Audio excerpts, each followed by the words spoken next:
So I think today so far has been the weirdest Easter day I've had in my living memory. Normally we have people round to sort of share a Sunday roast and an Easter egg hunt. And our Easter egg hunt today was just Adam and Emily. And it was so warm, it was about 24 or 25 degrees Celsius. And we had to rush the Easter egg hunt because the Easter eggs were starting to melt. They were starting to lose their shape and their structure. And I was like, well, this is like summer. And like summer by ourselves.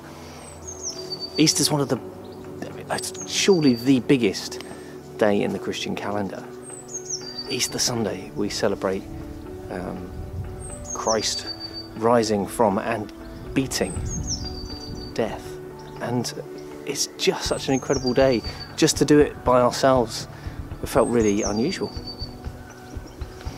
And when we look at what we're celebrating today, it does seem odd to be celebrating it just by ourselves. Good Friday, weirdly named, as we know. Good Friday is the day when we remember Jesus dying on the cross. It's good for us.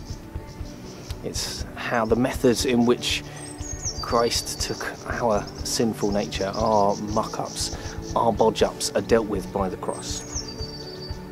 But the tomb, in the tomb there is hope, because Christ beat death so that we can beat death, so that death no longer matters. It's just part of eternity, and there's no guarantee it won't be unpleasant, there's no guarantee it won't be untimely, there's no guarantee it won't be painful, because Christ's death was painful.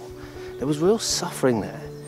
And one of the biggest arguments against Christianity by non-Christians and some people who lose their faith seem to be, why is there suffering? Now, one of the biggest bits of suffering in the Bible is the cross. But there's no glory without suffering. Christ came through suffering into glory. And that's kind of the message of Easter Day. It's through the suffering that we all experience, and at the moment, there's people dying from the coronavirus, a lot of people dying from this coronavirus. But in it all, there's the hope of glory.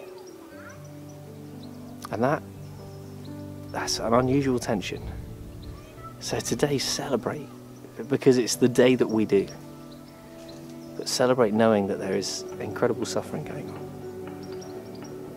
But that Christ is the hope in our suffering.